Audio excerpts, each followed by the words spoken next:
ये movie Jurassic park franchise की 6th movie है और जोरासिक वर्ल्ड की 3rd मूवी है। इस मूवी में हमें जोरासिक पार्क के आइकॉनिक कैरेक्टर जैसे डॉक्टर गैंट, एली और लेन भी नजर आते हैं। ये मूवी पिछले पार्ट के एंड से ही शुरू होती है। हमें दिखाया जाता है कि कैसे डायनासोर और इंसान एक साथ रह रहे होते हैं, जिसकी वजह से इंसानों की पॉपुलेशन कम होती जा रही है और दूसरी तरफ डायनासोर दिन भर दिन काफी खूंखार होते जा रहे हैं। यही नहीं, इंसान अपनी फायदे के लिए डायनासोर के बच्चों की तस्करी भी करने लगी है और उन्हीं डायनासोर को अपने मजे के लिए लड़वाते हैं और पैसे कमाते हैं।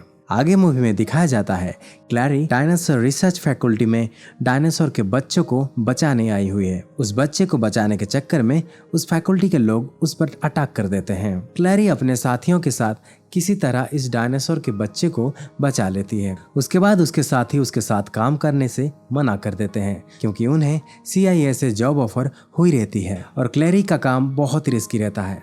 उसके बाद हमें ओवेन को दिखाया जाता है जो कि कुछ डायनासोर का पीछा कर रहा होता है और उसमें से एक डायनासोर को पकड़ के उसे शांत करता है। ओवेन भी डायनासोर को बचाता है और उन्हें पालता भी है। हमें जंगल के बीच एक कॉटेज दिखाया जाता है जो कि क्लैरी और ओवेन का घर होता है और उनके साथ मैसी लॉकवुड भी रहती है। क्लैरी और ओवेन मैसी को एडॉप्ट किए होते हैं और उसे बहुत अच्छे से रखते हैं। मैसी लॉकवुड जो कि बेंजामिन लॉकवुड की जेनेटिकली क्लोन ग्रैंड डॉटर है। इसे पिछले पार्ट में दिखाया गया है। क्लैरी और ओवेन नहीं चाहते हैं कि मैसी बाहर की दुनिया से कोई भी मतलब रखे या बाहर शहर की तरफ जाए क्योंकि बायोसिन कंपनी वाले मैसी के DNA के लिए उसके पीछे पड़े रहते हैं ताकि वो उस पर रिसर्च और स्टडी कर सके। लेकिन मसी को यह सब जेल की तरह लगता है। एक दिन क्लैरी को बिना बताए मसी शहर की तरफ चली जाती है। उसके वापस आने पे क्लैरी उसे बहुत समझाती है। उसके बाद हमें ब्लू को दिखाया जाता है जो अपने बच्चे के साथ खेल रही होती है और उसे हंट करना दिखाती है। आगे हमें टेक्सास का सीन दिखाया जाता है जहां 2 बच्चे कुछ काम कर रहे होते हैं कि तभी उन पर तीड़ों का अटैक हो जाता है। ये बच्चे उन तीड़ों से बचकर एक घर में छुप जाते हैं।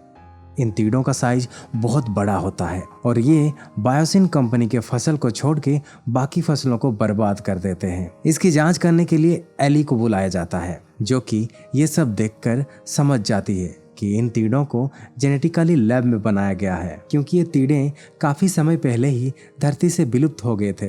फिर वो तुरंत डॉक्टर ग्रैंट के पास हेल्प के लिए जाती है जो कि उनकी हेल्प के लिए तैयार भी हो जाते हैं। वो दोनों बहुत अच्छे दोस्त रहते हैं। आगे हमें ब्लू के बच्चों को दिखाया जाता है जिसका नाम बीटा रहता है। वो ओवेन के घर के पास आता है।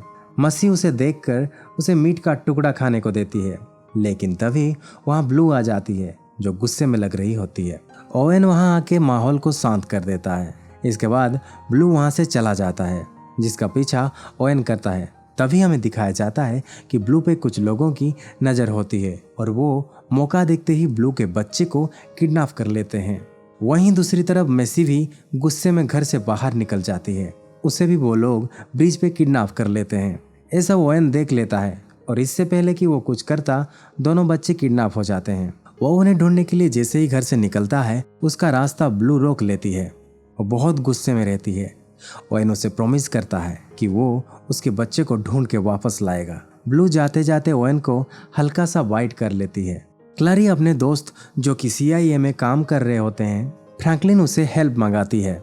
फ्रैंकलिन से मिलने के बाद क्लैरी ओवेन को पता चलता है कि किसी ने मैसी और बीटा को किडनैप किया है और वो इस समय कहाँ पे हैं। फ्रैंकलिन आगे उन्हें ये बताता है कि कुछ एजेंट उस जगह पे अंडरकवर होके किडनैपिंग और तस्करी के बारे में पता लगा रहे हैं और उनकी हेल्प उन्हीं में से एक एजेंट बेरी कर सकता है। इसके बाद डॉक्टर ग्रैंट और एली किसी तरह से जुगाड़ लगा के बायोसिन कंपनी के बॉस को विजिट करने की परमिशन मिल जाती है। आगे उनकी मुलाकात डॉक्टर लुइस से होती है जो कि उसी कंपनी का एक वर्कर उन दोनों को गाइड होता है। वो उन्हें एक सेमिनार हॉल में लाता है जहां डॉक्टर लैन अपनी स्पीच दे रहे होते हैं। डॉक्टर लैन, एली और डॉक्टर ग्रैंट को जानते रहते हैं। ये तीनों कैरेक्टर हमें जोरासिक पार्क फ्रेंचाइज में दिख चुके हैं और ये लीड रोल में थे। डॉक्टर लैन बातों ही बातों में एली को एक वॉच देता है जो कि असल में बायोसिन फैसिलिटी में किसी भी बायोमेट्रिक लॉक को खोल सकती है। इसके बाद डॉक्टर ग्रैंट और एली वहां से निकल जाते हैं। इधर हम एक लड़की कायला को देखते हैं जो बायोसिन कंपनी वालों से डायनासोर खरीदती और बेचती है और वहां मैसी को देखने पे वो उसके बारे में पूछती है लेकिन वो लोग उसे कुछ भी बताने से मना कर देती हैं। आगे क्लैरी ओवेन बेरी से मिलकर उस जगह पे खोजबीन करने लगते हैं। वो वहाँ ऐसी जगह पे जाते हैं जहाँ 2 डायनासोर के बच्चों को इंसान अपने मजे के लिए लड़वाते हैं।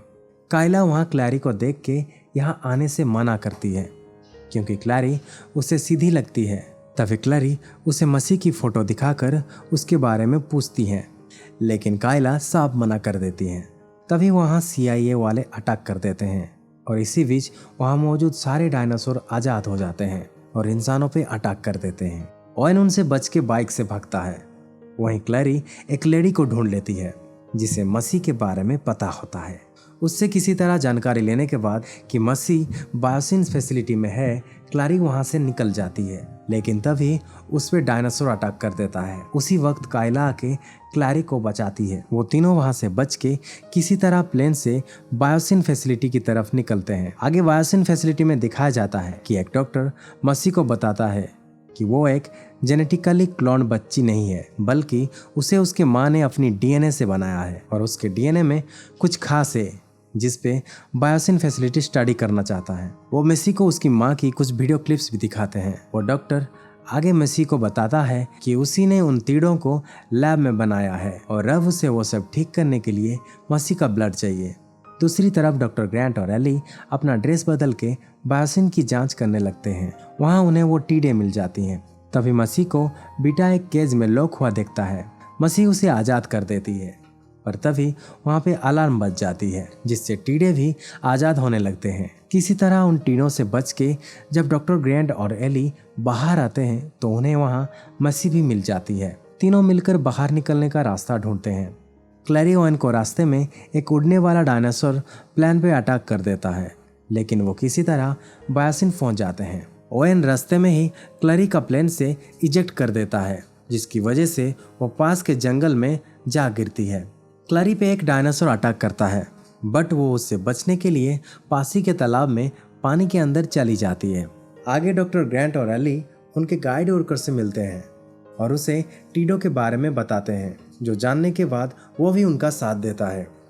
इधर फैसिलिटी में हुई गड़बड़ के बारे में डॉक्टर लुइस को पता चल जाता है और वो ये भी जान लेता है कि इन सब के पीछे डॉक्टर ग्रैंट और एली है और इनकी हेल्प डॉक्टर लेन नहीं किया है।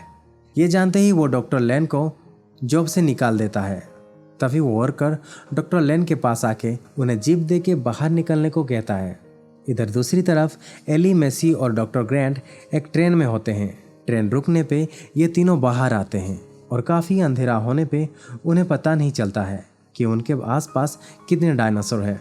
तभी वहाँ डॉक्टर लेन आ जाते हैं और उन्हें बचा लेते हैं। इधर ओवेन और काइला पे डायनासोर अटैक करता है, बट वो उसे बचते हुए किसी तरह फैसिलिटी के अंदर आ जाते हैं। दूसरी तरफ क्लैरी पे भी डायनासोर अटैक कर देता है, लेकिन सही समय पे ओवेन आके उसे बचा लेता है। सभी लोग एक साथ आ जाते हैं। बायोसिन में डॉक्टर लुइस टीडो में आग लगा देता है, लेकिन वो टीडे बायोसिन फैसिलिटी से बाहर निकल जाते हैं और जंगल में चले जाते हैं, जिसकी वजह से पूरे जंगल में आग लग जाती है। तभी वहाँ पे काफ़ी बड़े बड़े डायनासोर आ जाते हैं और टीडों से भी बचने के लिए बायोसिन फैसिलिटी में अफरा तफरी मच जाती है। ओवेन और सब लोग बायोसिन फैसिलिटी में दोबारा आते हैं और ओवेन बीटा को ढूंढने लगता है और उसके मिलते ही ओवेन उसे बेहोश कर देता है। यहाँ हम देखते हैं कि मसीह भी ओवेन की तरह डायनासोर को कंट्रोल कर पाती है। डॉक्टर लुइस भी भागने की कोशिश करता है, लेकिन उसे एक डायनासोर मार देता है। ओवेन सभी लोग उस फैसिलिटी में पड़े हुए एक प्लेन से वहां से निकल जाते हैं। मसीह भी अपना ब्लड सैंपल उस डॉक्टर को दे देती है ताकि वो तीरों से सबको बचा पाए। एंड में डॉक्टर ग्रैंट और एली दोनों करीब आ जाते हैं। ओवेन भी अपनी फैमिली के साथ वापस घर चला जाता है। ब्लू को उसका बच्चा दे देता है, जिसे देख दोनों बहुत खुश होते हैं। वो डॉक्टर भी तीड़ों का इलाज ढूंढ लेता है और अब वो तीड़े किसी को या किसी भी फसल को नुकसान नहीं पहुंचा पाते। ये मूवी अपने पुराने पार्ट्स का लेवल मैच नहीं कर पाती, बट डायनासोर को बड़े पर्दे पे देखना किसे पसंद नहीं। वीडियो कैसा लगा जरूर बताइए। अगर पसंद आए तो लाइक कर दीजिए और चैनल पे नए हैं तो सब्सक्राइब कर दीजिए। मिलते हैं नेक्स्ट वीडियो में। धन्यवाद।